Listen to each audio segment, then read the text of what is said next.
नमस्कार, आप सभी का स्वागत है। मेरे साथ इस समय मौजूद हैं इंदौर संभाग के संभाग आयुक्त आकाश त्रिपाठी जी। पूरे संभाग की जानकारी लेंगे कि इंदौर संभाग की वर्तमान और ताज़ा हालात क्या हैं। आकाश जी, आपका बहुत बहुत स्वागत है। Thank you. सबसे पहला सवाल मेरा कि पूरे संभाग आयुक्त हैं आप, इंदौर संभाग की स्थिति क्या है? इंदौर के अलावा भी बाकी भी शहर आपके पास हैं, कहाँ कहाँ क्या क्या स्थिति है कोरोना को लेके? देखिए, इंदौर संभाग में 8 जिले हैं। इसमें अभी झाबुआ में कोई केस नहीं है। इसमें एक केस कल झाबुआ का एड्रेस बता के पॉजिटिव आया, लेकिन उसका सैंपल झाबुआ से नहीं भेजा गया था। उसको हम लोग वेरीफाई कर रहे हैं कि वो एक्चुअल में झाबुआ का निवासी और इंदौर में उपचाररत है कि या उसकी कोई दूसरी स्थिति है। अलीराजपुर में 3 केसेस आए थे। तीनों केसेस ट्रीटमेंट होके 2 डबल नेगेटिव होकर डिस्चार्ज हो चुके हैं। अब वर्तमान में कोई एक्टिव केस अलीराजपुर में नहीं है।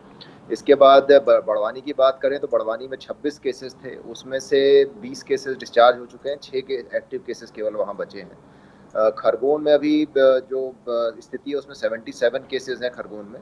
लेकिन उसमें से अच्छी बात यह है कि उसमें करीब 32 केसेस उनके डिस्चार्ज हो चुके हैं और एक्टिव केसेस कम बचे हैं। और वर्तमान में वहाँ पे नए पॉजिटिव आने की रफ्तार लगभग थमी हुई है इसमें। और यही स्थिति बड़वानी में भी थी जो अभी उन्होंने बताई थी। इसके अलावा खंडवा में बात करें तो खंडवा में अभी 46 केसेस हैं। जी। वहाँ पे भी एग्रेसिवली हम लोग सैंपलिंग कर रहे हैं। 46 केसेस में से 31 लोग जो वहाँ पे हैं वो डिस्चार्ज हो चुके हैं। ये एक बहुत अच्छी रिकवरी रेट बहुत ज़बरदस्त है वहाँ का भी। और इसके अलावा हम बात करें धार की तो धार में अभी 55 केसेस वहाँ पर हैं। वहाँ जी। पे कुछ केसेस अभी कल बढ़े हैं 22 केसेस। लेकिन उसमें एक बात ये है उसमें कि उसमें 22 केसेस जो बढ़े उसमें से 15 केसेस एक ही परिवार के हैं, जहाँ एक घर में एक कमरे के घर में लगभग 21 लोग रहते थे। तो उसमें एक पॉजिटिव होने के बाद बाकी परिवार के भी उसमें लोग पॉजिटिव 15 लोग पॉजिटिव आए हैं। तो एक घर से वो 15 और जुड़े हैं। और इसी प्रकार एक दूसरे घर से धार में 5 लोग और जुड़े हैं। इस प्रकार के 2 परिवार से ही 20 लोग जो कल 22 पॉजिटिव आए उसमें से थे। तो जी। फैलाव की ऐसी दिक्कत नहीं है। धार में भी धीरे धीरे कंटेन हो रहा है। वहाँ पे भी करीब 15 मरीज जो है डिस्चार्ज हो चुके हैं ट्रीट होके पूरी तरीके से इसमें। तो वहाँ पे भी स्थिति बुरहानपुर एक नया हॉटस्पॉट डेवलप हुआ है। जी। बुरहानपुर में पहले एक केस था केवल। उसके बाद दूसरा केस हुआ। जो दूसरा केस था वो वहाँ पे दाऊदपुरा एक बस्ती है वहाँ का रहने वाला था और वो काफ़ी वहाँ के जनप्रतिनिधि के रूप में काफ़ी पॉपुलर थे और वहाँ पे काफ़ी लोगों के संपर्क में थे। उसके बाद उससे जो कॉन्टैक्ट ट्रेसिंग करने से हमने जब उसके पूरे कॉन्टैक्ट ट्रेसिंग करके सैंपल्स लिए तो अब वहाँ पर बढ़कर 35 केस हो चुके हैं। और वहाँ पे अभी हम लोग बहुत एग्रेसिवली सर्वे स्क्रीनिंग और सैम्पलिंग का काम कर रहे हैं।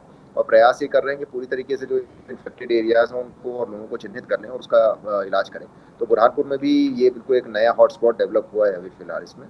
तो कुल मिला के ये संभाग की हमारी स्थिति है। और इंदौर की जहाँ तक बात करूँ तो इंदौर में जो पॉजिटिव आने की दर है जो लगभग एक समय 20 से 25% पर डे हुआ करती थी कि जितने हम सैंपल्स लेते थे उसमें से 20 से 25% सैंपल पॉजिटिव आते थे। अब हम लोग 10 या उसके नीचे की स्थिति में आ गए हैं कि अभी भी पॉजिटिव तो आ रहे हैं जो सैंपल्स हम टेस्ट करते हैं पर डे उसमें, लेकिन वो पॉजिटिविटी जो आ रही है उसमें वो लगभग 10 या 9% के आसपास रह रही है। तो पहले से थोड़ा डिक्लाइन किया है, लेकिन अभी मुझे लगता है कि अभी थोड़ा समय इसमें और लगेगा। हम लोग अभी सैंपलिंग की संख्या बहुत तेज़ी से अभी वृद्धि कर रहे हैं। हम लोग अब प्रयास कर रहे हैं कि पर डे हम 800 से 1000 सैंपल इंदौर में कलेक्ट करें ताकि हम ये पूरे एरियाज़ में पूरा स्कैन कर पाएँ कि क्या स्थिति इन्फेक्शन की संक्रमण की है उसमें। आकाश जी, जो संभाग की ताज़ा हालात आपने बताए हैं, तो सबसे ज़्यादा चैलेंजिंग कौन सा ज़िला है? और दूसरा, जो अभी लगातार जहाँ जहाँ भी पॉजिटिव आ रहे हैं पूरे संभाग में, उसको किस तरह कंट्रोल किया जा रहा है? उसकी व्यवस्थाएं क्या हैं? उसको किस तरीके से उसको ट्रेस किया जा रहा है? किस तरह से सैंपलिंग की जा रही है? किस तरह से भेजा जा रहा है? मतलब कितने कम समय में ही मालूम पड़ रहा है कि वहाँ उस ज़िले में कितने पॉजिटिव कितने नेगेटिव हैं? देखिए, अभी मैं अगर पूरे संभाग को की स्थिति बताऊँ तो अभी खंडवा और बुरहानपुर में मुझे लगता है कि अभी और पॉज़िटिव्स आने की संभावना है काफ़ी। क्योंकि बुरहानपुर में तो अभी नया हॉटस्पॉट डेवलप हुआ और कॉन्टैक्ट ट्रेसिंग को लेके लगातार हम सैंपलिंग करते जा रहे हैं और जो सैंपल हो रहे हैं वो डायरेक्ट हाई रिस्क कॉन्टैक्ट्स के हैं अभी उसमें। तो मुझे लगता है अभी वहाँ पे पॉज़िटिव्स की संख्या कम से कम 20 और 25 बढ़ने की संभावना है इसमें। खंडवा की बात करें तो खंडवा में लगभग हाई रिस्क कॉन्टैक्ट्स जो हैं उनके सभी के सैंपल टेस्ट हो चुके हैं। कुछ बचे हैं उसमें, वो 50 कॉन्टैक्ट्स और हो जाएंगे तो उसके बाद लगभग वहाँ हाई रिस्क कॉन्टैक्ट्स पूरे हो जाएंगे। उसके बाद जो सिटी का हम सर्वे कर रहे हैं उसकी जो सर्दी खांसी ILI सारी वाले सिम्टोमेटिक लोग आएंगे उनके सर सैंपल हम लोग एग्रेसिवली ले रहे हैं। तो उसमें थोड़ी बहुत वृद्धि की संभावना हो सकती है। बड़वानी और खरगोन काफ़ी हद तक स्टेबलाइज हो गए, वहाँ पे माइनर इंक्रीज मुझे लगता है पॉजिटिव केसेस में होगी, लेकिन वहाँ रिकवरी रेट भी बहुत तेज़ी से लोग रिकवर होके जा भी रहे हैं इसमें। धार में भी थोड़ी बहुत संभावना है कि वहाँ पे वृद्धि अभी होगी, क्योंकि वहाँ पे भी हम लोग कॉन्टैक्ट ट्रेसिंग जो नए केसेज आए हैं उनकी भी और करते हुए जब बढ़ेंगे आगे, तो उन कॉन्टैक्ट्स के माध्यम से कुछ पॉजिटिव केसेज और निकल सकते हैं वहाँ पर। झाबुआ अलीराजपुर हम लोग काफ़ी हद तक कंफर्टेबल हैं कि वो वहाँ पे और कोई ऐसी वृद्धि ऐसा नहीं होना चाहिए उसमें। बड़वानी खरगोन में मैंने बताया काफ़ी हद तक स्टेबलाइज्ड है। तो धार, खंडवा और बुरहानपुर में अभी मुझे लगता है केसेस में थोड़ी सी वृद्धि होगी, जो कि डबल डिजिट में हो सकती है वो वृद्धि। उसके बाद हम स्टेबलाइज करने की स्थिति में आएंगे। इंदौर की जहाँ तक मैंने अभी बात की, इंदौर में डिक्लाइन रेट तो हो गया है, लेकिन मुझे लगता है ये डिक्लाइन रेट फर्दर गिरेगा जब हम 10% से 5% और उसके नीचे जाएंगे। तो अभी लेकिन पॉजिटिव आने की दर यहाँ पे रहेगी। डबलिंग रेट जो होता है पॉजिटिव केसेज में वो भी काफ़ी डिक्लाइन हुआ है, लगभग 16-17 दिन अब डबलिंग का रेट हो गया है, जो कि एक पॉजिटिव साइन है कि डिक्लाइन कर रहा है यहाँ पे इन्फेक्शन। लेकिन अभी ये तुरंत खत्म नहीं होगा, अभी कुछ समय इसमें लगेगा निश्चित रूप से। हम लोग की जो स्ट्रेटजी है सभी जगहों पे ये है कि एक तो एनफोर्समेंट ऑफ लॉकडाउन बहुत स्ट्रिक्ट रहे। जिन जी। शहरों में संभाग के सभी जगहों पे हुआ है सभी पे हमने टोटल मेडिसिन शॉप छोड़ के सभी बंद की हुई हैं, और होम डिलीवरी के माध्यम से किराना और सब्जी ये और दूध, ये 3 चीज़ें हम डिलीवर करा रहे हैं। मेडिसिन शॉप को आदमी ऑन फुट एक्सेस कर सकता है। यही स्थिति सभी जगहों पे हम लोग कर रहे हैं। इसके अलावा सभी जगहों पे हमने सर्वे टीम्स बनाई हैं। सर्वे टीम्स में हमने आशा कार्यकर्ता, आंगनवाड़ी कार्यकर्ता, नगर निगम के कर्मचारी, कहीं-कहीं पे जो जीआरएस होता है पंचायतों वाला उसको, इन सबको लेके हमने फील्ड टीम्स बनाई हैं, जो कि घर पे जाके प्रत्येक घर में जाके सिम्टम्स के बेसिस पे क्वेश्चन पूछते हैं कि सर्दी, खांसी, सांस लेने में तकलीफ। इसके अलावा कोमॉर्बिडिटी तो नहीं है कोई कि आपको हाइपरटेंशन या डायबिटीज़ या अस्थमा या कोई इस प्रकार का रीनल डिसीज़, ये तो नहीं है। तो उन सब का सर्वे करते हैं। उसके बाद जो उसमें से लक्षण वाले पेशेंट्स मिलते हैं जी। उनको हम लोग मेडिकल मोबाइल यूनिट के माध्यम से उनको टेस्ट कर उनको स्क्रीनिंग कराते हैं। उसके बाद अगर आवश्यकता पड़ती है तो उनके सैंपल लेते हैं, अगर मेडिकल यूनिट उसमें रिकमेंड करती है कि इसका सैंपल लेने की आवश्यकता है। तो इस प्रकार हम कह सकते हैं सर्वे, स्क्रीनिंग और सैंपलिंग, ये ट्रिपल एस स्ट्रेटजी पे हम सभी शहरों पे काम कर रहे हैं, और ये प्रयास कर रहे हैं कि सभी से पॉजिटिव केसेस को हम निकाल पाएँ उसमें। हमारा बिल्कुल डिनायल मोड नहीं है कि हम उसको केसेस को कहीं सैंपल कम लें या हम ना निकाल पाएँ। हमारी कोशिश है हम ढूँढ-ढूँढ के जो इन्फेक्शन है या इन्फेक्टेड पीपल हैं उनको निकाल लाएँ और जल्दी से जल्दी उनको ट्रीटमेंट साइकिल में डाल पाएँ। ये बहुत आक आवश्यक है कि हम इनको जल्दी से जल्दी ट्रीटमेंट में अगर ले आ पाएँगे, तो वो निश्चित रूप से ठीक होकर जाएगा। रिकवरी रेट जैसा मैं बता रहा हूँ 30%, 35%, 40%, 50% तक यहाँ पे रिकवरी रेट हैं, जो कि बहुत अच्छे रिकवरी रेट हैं। तो इसलिए सबसे बड़ी आवश्यकता है कि हम जल्दी से जल्दी चिन्हित करके उनको ट्रीटमेंट की दिशा में उनको डाल दें। तो मैं समझता हूँ सभी जगह ओवरऑल स्थिति काफ़ी हद तक पॉजिटिव है, यानी कि ठीक होने की स्थिति में है। लेकिन जैसा मैंने बताया कि जिन-जिन जगहों पे जैसे-जैसे अभी पॉजिटिव केसेस आने की और संभावना है, वो मैंने अभी मेंशन किया।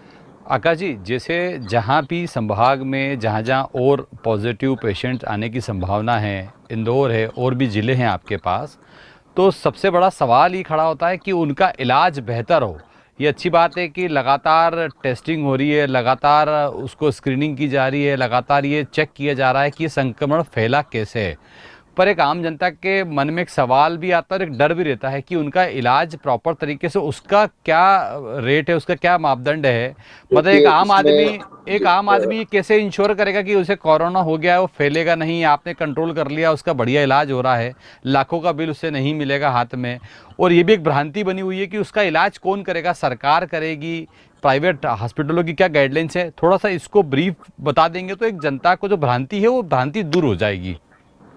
देखिए इसमें इंदौर की और बाकी ज़िलों की स्थिति थोड़ी-सी अलग रहेगी। इंदौर के अलावा जो बाकी ज़िले हैं उनमें 2 तरह की चीज़ें हुई हैं। उसमें बेसिकली हम लोग वैसे पेशेंट्स रख रहे हैं कोविड पॉज़िटिव जो कि या तो बिल्कुल ही सिम्प्टोमेटिक नहीं है, मतलब लगभग एसिम्प्टोमेटिक या बहुत माइल्ड सिम्पटम के हैं, या जी। ज़्यादा से ज़्यादा मॉडरेट सिस्टम में हैं। सरकार ने त्रिस्तरीय व्यवस्था बताई है कोविड पेशेंट्स के लिए, जो गवर्नमेंट ऑफ इंडिया की गाइडलाइन है और स्टेट गवर्नमेंट की गाइडलाइन है। पहला स्तर है सीसीसी, जिसको कोविड केयर सेंटर कहते हैं। दूसरा स्तर डीसीएससी है, डिस्ट्रिक्ट जो डेडिकेटेड हेल्थ केयर सेंटर होता है, और तीसरा डीसीएच है जो कि डेडिकेटेड कोविड हॉस्पिटल होता है। जी। तो इनमें बाकी जिलों में आप ये समझ सकते हैं कि सीसीसी और डीसीएससी लेवल पे हम लोग वहाँ पे डिस्ट्रिक्ट हॉस्पिटल या कुछ बिल्डिंग्स वहाँ पे अलग अलग जगहों पे ली हैं सीसीसी के रूप में, उस जी। पे हम ऑपरेट कर रहे हैं। लेकिन अगर उनके सीवियर सिम्टम की ओर जाने लगता है तो हमने उनको यही एडवाइस किया है कि वो उसको इंदौर में शिफ्ट कर दें इसमें। अब हम लोग इंदौर में आए तो इंदौर में बेसिकली एक अलग श्रेणीकरण यहाँ पे किया गया है, जिसमें कोविड हॉस्पिटल्स तो डीसीएच जो है वो बेसिकली रेड हॉस्पिटल्स की श्रेणी में है, जिसको यहाँ पे जी। लिया गया है। जो डीसीएससी हम लोग कहते हैं वो बेसिकली यहाँ येलो हॉस्पिटल में है, जहाँ पे दोनों प्रकार के लोग हैं, जो सस्पेक्टेड सिम्टोमेटिक लोग हैं और प्लस उसी में से अगर पॉजिटिव सैंपल आता है तो उसके बाद वो अगर क्रिटिकल है तो उसको वहीं पे हम लोग इलाज करते हैं, क्योंकि उसको शिफ्ट करने में उसमें फिर लाइफ थ्रेट होता है उसमें। और तीसरा जो ग्रीन हॉस्पिटल है, जिसमें कोविड को छोड़ के बाकी सभी प्रकार के सिम्टम वाले बाकी बीमारियों का इलाज उसमें नॉर्मल होता है। इसमें जहाँ तक हम लोग बात करें कि जो रेड हॉस्पिटल है, जब कोई आदमी कोविड पॉजिटिव हो जाता है उसके बाद जैसे अरविंदो हॉस्पिटल से एग्रीमेंट हो चुका है, चौधराम से एग्रीमेंट होने वाला है, तो कोविड हॉस्पिटल्स में जो ट्रीटमेंट हो रहा है वो तो सरकार उसके लिए एग्रीमेंट के आधार पे पेमेंट रीइंबर्स कर रही है हॉस्पिटल्स को उसमें। इसके पहले जब सस्पेक्टेड वाली श्रेणी में है तब थोड़े इश्यूज आ रहे हैं लोगों को कि येलो हॉस्पिटल में जब तक वो सस्पेक्टेड के रूप में भर्ती रहा, मान लीजिए 4 दिन, तो और उसके बाद वो पॉजिटिव आया, तो जो सस्पेक्टेड टाइम का जो बिल है या फिर जो अगर नेगेटिव आ गया तो उसको भी डिस्चार्ज होना है, उस बिल को लेके थोड़े इश्यूज आ रहे हैं। उसमें हमने येलो हॉस्पिटल्स को ये कहा है कि उसको मॉडरेट बिल्स दें। दूसरा, उसकी गाइडलाइन कहीं ना कहीं आयुष्मान का जो पैकेज है या सीजीएचएस का जो पैकेज है उसके आसपास रखें। उस इशू को थोड़ा सा यहाँ पे समस्या आ रही है, उसको हम लोग उसको टैकल कर रहे हैं। आम आदमी ये जानना चाहता है आकाश जी कि जो इंश्योरेंस कंपनियां हैं जो सक्षम है, जिनके इंश्योरेंस है, तो इंश्योरेंस कंपनियां कहीं भी पेशेंट को मदद नहीं कर रही हैं। वो ढोल देती है कि नहीं, सरकार चूंकि कोविड पॉजिटिव कोई पेशेंट आया है तो इंश्योरेंस कंपनियां ये बताती है पेशेंट्स को जो प्राइवेट हॉस्पिटल में हैं, उनको ये पता है कि उनको पैसा देना है जिससे अनुबंध सरकार का नहीं है, पर वो खुद एक अच्छी फैसिलिटी के साथ अपना इलाज कराना चाहता है, तो इंश्योरेंस कंपनी भी उन्हें मदद नहीं कर रही है। तो इंश्योरेंस कंपनियों को लेकर के कोई सरकार ने या प्रशासन ने कोई गाइडलाइन जारी करी है कि वो जो भर्ती है उसे वो मदद करे? क्योंकि इंश्योरेंस कंपनी कहती है कि हमारे पास कोई भी गाइडलाइन नहीं आई है हमारे हेड ऑफिस से। तो एक वो भी एक समस्या आम आदमी के साथ हो रही है अभी इन दिनों। अगर ये इशू जैसा आप बता रहे हैं, इसमें अभी बहुत ज़्यादा ये इशू हम लोग के सामने नहीं आया था, लेकिन इसको जस्ट चूँकि आप उल्लेख कर रहे हैं तो निश्चित रूप से आपके सामने आया होगा और ये इशू होगा भी। इसको हम लोग इंश्योरेंस कंपनीज के रूप को साथ टेकअप करेंगे और उनको कुछ गाइडलाइंस भी इसमें देंगे कि भाई आपको उसको रीइंबर्स करना चाहिए। आकाश जी, एक सामान्य सा सवाल है और उसको लेके सबसे ज़्यादा भ्रांति जनता में है कि ये कोरोना वायरस फेल कैसे रहा है। ये ठीक है, हम रोज़ देखते हैं, रोज़ बुलेटिन आता है, इतने पॉजिटिव इतने नेगेटिव, है ना, पर जो एक आम आदमी है उसकी चिंता एक ही होती है कि फेल कैसे रहा है। अब भ्रांतियाँ देखिए, भ्रांति किस तरह की आती है कि मैं बाहर घूम रहा था घर की सड़क के बाहर तो मुझे कोरोना पॉजिटिव हो गया। तो थोड़ा सा इन शॉर्ट आप ये बता दें जनता को कि ये फेल कैसे रहा है। कोई कहता हवा से फैल रहा है, कोई कहता हम डिस्टेंसिंग मेंटेन कर रहे हैं उसके बाद भी कोरोना पॉजिटिव लोग निकल रहे हैं, तो उसको लेकर भ्रांतियाँ बहुत हैं। तो ये किस तरह से फैल रहा है, इसका थोड़ा सा जनता को किस तरह सतर्क रहना चाहिए वो थोड़ा आप बता दें कि तो ठीक नहीं, रहेगा, देखिए क्योंकि इसमें बहुत लगातार। क्लियर है। एक तो एयर से नहीं फैलता है, ये बहुत क्लियर बात है, जी। क्योंकि ये साइंटिफिक उससे भी अभी तक ये हुआ है कि बाई एयर इसका ट्रैवलिंग नहीं होता है। लेकिन जब अगर किसी कोरोना पॉजिटिव के आसपास आप हैं, मान लीजिए अगर वो खांसता है या छींकता है जी। और उसकी या तो उसके मुंह पे रुमाल नहीं है या मास्क नहीं है और आपके मुंह पे मास्क या रुमाल नहीं है, तो निश्चित रूप से उसके जो ड्रॉपलेट्स होती हैं, जो कि बहुत माइक्रो ड्रॉपलेट्स होती हैं, वो कहीं ना कहीं ट्रैवल करती हैं। वो ट्रैवल की डिस्टेंस कई बार 1 मीटर से ज़्यादा भी हो जाती है उसमें। तो निश्चित रूप से एक बात तो बहुत आवश्यक है कि आदमी को सावधानी ये बहुत रहनी है, क्योंकि हमको ये पता नहीं होता कि हम किसी कोविड पॉजिटिव पेशेंट के साथ डील कर रहे हैं। कई बार आप सब्जी ले रहे होते हैं, कई बार आप फार्मेसी शॉप में जा रहे होते हैं, कई बार ये भी हुआ है कि यहाँ क्लिनिक में, प्राइवेट क्लिनिक में आप डॉक्टर को भी दिखा रहे हैं, तो आपको पता नहीं है कि कौन सा व्यक्ति आपके सामने पॉजिटिव है। और इसमें एक बड़ी बात यह है कि 70% के करीब लोग एसिम्प्टोमेटिक हैं, जिसमें उनको उस वायरस होते हुए भी वो उनके सिम्टम्स नहीं दिखाई पड़ते हैं, तो उनको पता भी नहीं चलता कि वो कहीं ना कहीं संक्रमित हैं ऑलरेडी उसमें। तो ऐसे लोग लेकिन वायरस के कैरियर होते हैं और उनके माध्यम से भी संक्रमण फैलता है। तो हमको सबसे बड़ी बात ये है तो मास्क का बराबर उपयोग करना है, सैनिटाइज़र का बराबर उपयोग करना है। कभी भी हाथ को बिना सैनिटाइज किए हुए अपने नाक या मुंह या आँख के आसपास बिल्कुल नहीं ले जाना। ये कुछ बेसिक चीज़ें हैं जो कि अगर आप फॉलो करें तो मैं नहीं समझता कि आपको संक्रमित होने की कोई संभावना रहेगी। अगर आप मास्क का उपयोग करें, आप अपने सैनिटाइज करने के बाद ही अपने हाथों को कहीं नाक या मुंह या आँख के पास ले जाएं, उसके बिना कतई ना ले जाएं। कोशिश करें कि ना ही ले जाएं उसमें हाथों को। अगर अपने मुंह, नाक और आँख से दूर रखेंगे तो काफ़ी हद तक आपको सुविधा रहेगी और मास्क का बराबर उपयोग करेंगे।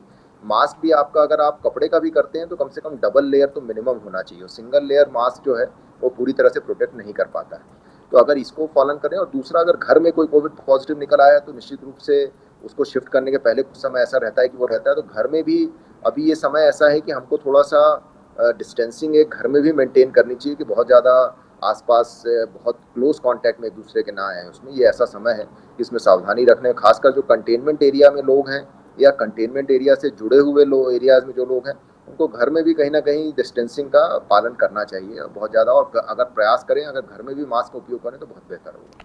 हाल ही में केंद्र सरकार की नई गाइडलाइन आई है आकाश जी, जिसमें उन्होंने ये स्पष्ट बताया है कि जो भी कोरोना पॉजिटिव अगर मरीज आते हैं तो उनको घर में ही क्वारंटाइन, होम क्वारंटाइन करके उनका इलाज बेहतर तरीके से हो सकता है, उन्हें जी। अस्पताल जाने की ज़रूरत नहीं है। तो इसको लेकर की क्या प्लानिंग है आपकी, और उस कितने ऐसे मरीज हैं जो होम क्वारंटाइन हैं इस समय में आपके पूरे संभाग में, इंदौर में?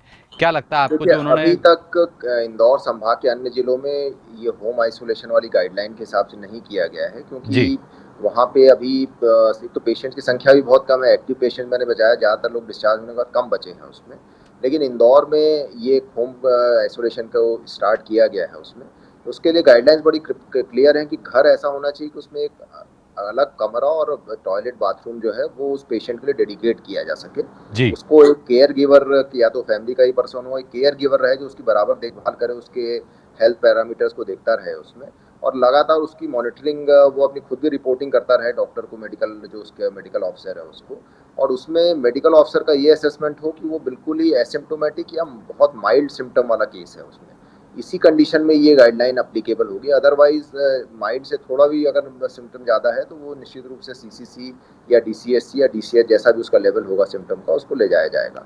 यहाँ पे अभी ये होम आइसोलेशन गाइडलाइन अभी कुछ दिनों पहले ही आई है, उसको इम्प्लीमेंट किया जा रहा है। और उसमें इंसिडेंट कमांडर और मेडिकल ऑफिसर ये निर्णय लेते हैं कि इसका घर की स्थिति कैसी है। अगर ये घर में अलग कमरे और बाथरूम और केयर गिवर के साथ रह सकता है तो उसको अलाउ कर रहे हैं। ऐसे अभी कुछ केसेज हैं यहाँ पे, अब डबल डिजिट में ही केसेज हैं अभी। और इसके लिए एक ऐप भी डेवलप की है यहाँ पे, जिससे वो अपने हेल्थ पैरामीटर्स लगातार पर डे रिपोर्ट कर सकता है डॉक्टर को उसमें, और उसको यहाँ कंट्रोल रूम में देख लिया जाएगा उसमें।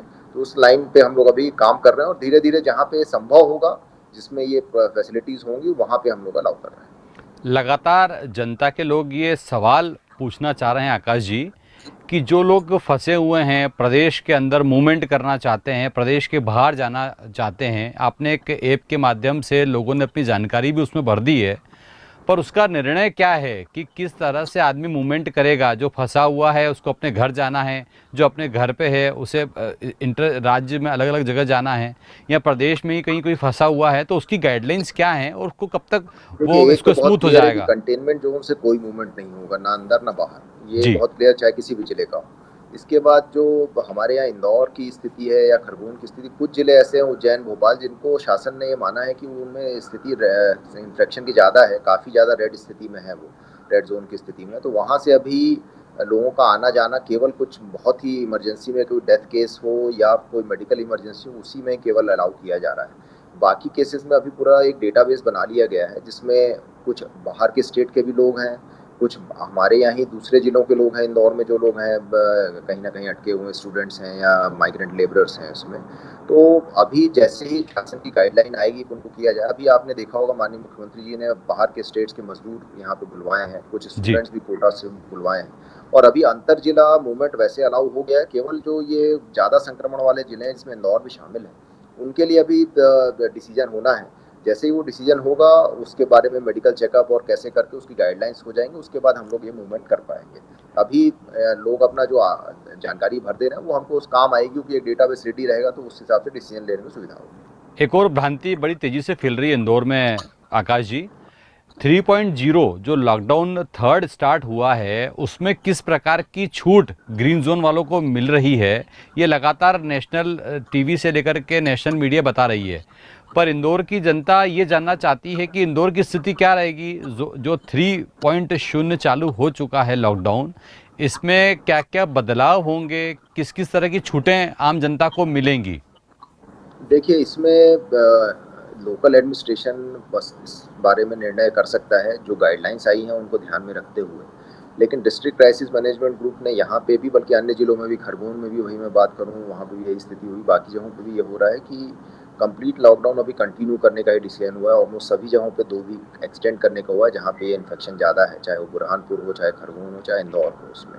और उसमें जैसी स्थिति मैंने बताई कि केवल मेडिसिन शॉप्स ओपन है, बाकी सब चीज़ें जो एसेंशियल चीज़ें हैं वो होम डिलीवरी के माध्यम से दी जा रही हैं इसमें। लेकिन रूरल एरियाज़ में डेफ़िनेटली प्रोक्योरमेंट शुरू हो गया है गेहूँ का, पीडीएस शॉप्स ओपन है वहाँ पे, किराना दुकानें ओपन है वहाँ पर। तो जो एसेंशियल सर्विसेज़ और वो है दूसरा उद्योग जो रूरल में है, उन सबको अलाउ किया गया है इसमें। कुछ जो लोगों के माल अटके हुए थे इंडस्ट्रीज़ में, उनको भी अब यहाँ से हम लोग मूवमेंट की परमिशन दे रहे हैं। तो लिमिटेड वे में इंडस्ट्रीज़ और उनको दे रहे हैं, लेकिन इसके अलावा बाकी आम जनता के लिए अगर मैं बात करूँ तो लॉकडाउन लॉकडाउन 2 जैसा ही लगभग इंदौर शहर के लिए रहेगा, क्योंकि यहाँ पे काफ़ी ज़्यादा संक्रमण की स्थिति है, नंबर ऑफ केसेस बहुत ज़्यादा है। तो इसमें जब कमी आएगी तो उसके बाद उसमें रिलैक्सेशन देने पर विचार किया जाएगा, लेकिन अभी डिस्ट्रिक्ट क्राइसिस मैनेजमेंट ग्रुप ने यही तय किया है कि अभी उस लॉकडाउन को उसी तरीके से अभी आगे बढ़ाया जाए, तो किसी प्रकार की छूटें उसमें नहीं दी जा रही। एक और जनता का सवाल आकाश जी कि जो सामान डिलीवरी हो रहा है, चाहे वो आपकी निगरानी में हो, प्रशासन की निगरानी में हो, चाहे वो किराने का सामान हो, चाहे वो सब्जियां हो, चाहे दूध हो, उससे संक्रमण नहीं फैलना चाहिए।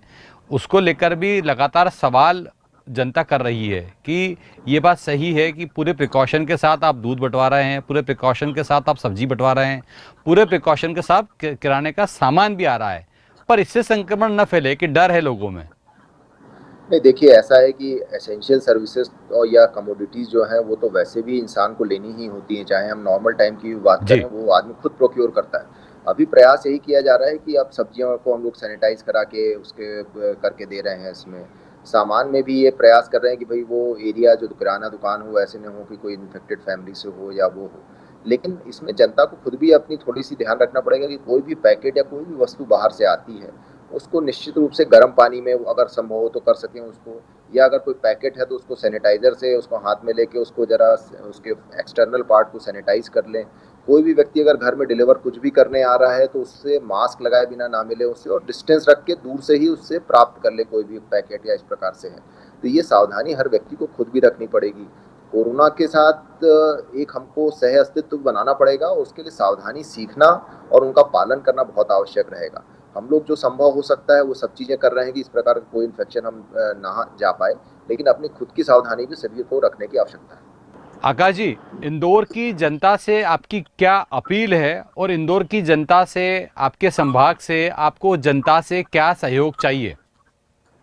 देखिए, जनता से मैं 2-3 बातें कहना चाहूँगा और अपील करना चाहूँगा। पहली बात तो ये है कि आप अभी घर पर हैं लॉकडाउन में, अपने घर पर ही रहें। बहुत अत्यावश्यक कार्य होने पर अगर आपको निकलना हो तभी निकलें, या मेडिसिन वगैरह लेने के लिए या कोई मेडिकल इमरजेंसी हो, और उसमें मास्क के बिना बिल्कुल आप ना निकलें इसमें। और साथ ही साथ सैनिटाइज़र की अगर छोटी बॉटल आप रख सकते हैं तो अपने साथ रखिए उसमें। इसके अलावा जब आप घर पर हैं तो आपके पास पर्याप्त समय है, आप और आपकी फैमिली अपनी इम्यूनिटी बढ़ाएँ, अपनी प्रतिरोधक क्षमता बढ़ाएँ शरीर की, और उसके लिए आवश्यक है कि आप प्राणायाम, योगा जैसी चीज़ें निरंतर करें आधे घंटे कम से कम। इसके अलावा जो घर में मसाले हैं या नींबू है, विटामिन सी है, इन सब का उपयोग ज़्यादा से ज़्यादा करें ताकि आपकी इम्यूनिटी बढ़े। इसी प्रकार एक ज़िंक सल्फेट होता है, उसकी टैबलेट्स आती है, उससे इम्यूनिटी बढ़ती है। साथ ही साथ जो आयुष के हैं, अभी काढ़ा माननीय मुख्यमंत्री जी के निर्देश पर डिस्ट्रीब्यूट हो रहा है सभी जगहों पे, उनका सेवन सभी लोग करें परिवार में। जी। कुछ होम्योपैथी की मेडिसिन आर्सेनिक एल्बम जैसी आती है, उनको भी 10 बूंद दिया जाता है 3 दिन तक लगातार, उसको भी लें। तो इम्यूनिटी बढ़ाने पे बहुत ज़्यादा जोर होना चाहिए। इम्यूनिटी रहेगी तो इस वायरस का सामना करने में कोई समस्या नहीं आएगी। इसके अलावा अगर आपके अंदर माइनर भी लक्षण आते हैं और आपको लगता है कि ऐसा कोई स्थिति है, तो आपके यहाँ टीम ऑलरेडी आ चुकी है सर्वे की, उस टीम के जो जिसने आपसे संपर्क किया तो उसको भी आप बता सकते हैं, या फिर आप सीधे एमवाईएच की ओपीडी हर दिन होती है उसमें आके दिखा सकते हैं, या यल हॉस्पिटल्स में भी जा सकते हैं। तो लक्षण छिपाए नहीं, बिल्कुल तुरंत आएँ, जितनी जल्दी आप आएँगे उतना आप मानिए कि आपका इलाज बिल्कुल हो जाएगा। रिकवरी रेट हमने बताया अभी तक 468 लोग हमारे यहाँ से डिस्चार्ज हो चुके हैं, तो ऐसा नहीं है कि ये कोई बीमारी इतनी बड़ी है कि उसमें कोई किसी प्रकार की समस्या है। हम उसको बिल्कुल सामना कर सकते हैं, लेकिन किसी प्रकार से छिपाने की स्थिति नहीं होनी चाहिए, हमको तुरंत सामने आना चाहिए इसमें। इसके बाद तीसरी बात जो मैं उल्लेख करना चाहूँगा कि अभी एक प्रकार का भय का वातावरण हमारे अंदर हो गया है। जी। ऐसा भय का वातावरण होने की कोई आवश्यकता नहीं है। इस बीमारी पे हम लोग निश्चित रूप से विजय पा लेंगे, और हम लोग धीरे-धीरे डिक्लाइनिंग ट्रेंड की ओर जा रहे हैं। केसेस बड़ी संख्या में हुए हैं, लेकिन जैसा मैंने बताया जो 20-25% पॉजिटिव केसेज आते थे, वो घट के 10% पे आए हैं, और हम लोग को उम्मीद है कि बहुत जल्दी हम 5% पे जाएँगे। हम लोग पूरे सिटी में स्कैन कर रहे हैं और सब जगहों पे कहाँ पे इन्फेक्शन है, कहाँ क्या है, उन सबको निकालने की पूरी कोशिश कर रहे हैं। लेकिन हमको जैसा मैंने बताया, आप अपने घर पे रहकर अपनी इम्यूनिटी बढ़ाएं, लॉकडाउन का पालन करें, अत्यावश्यक के बिना बिल्कुल ना निकलें आप लोग उसमें। और इसके अलावा सोशल डिस्टेंसिंग घर पे भी अगर आप मेंटेन कर सकें तो बहुत अच्छी बात है। कोरोना से डरे नहीं, उससे लड़ें। सभी स्वस्थ होंगे, सब चीज़ें प्रशासन के कंट्रोल में हैं। आप लगातार हमसे बने रहिए। आकाश जी, हमसे बात करने के लिए बहुत बहुत धन्यवाद। जी, थैंक यू।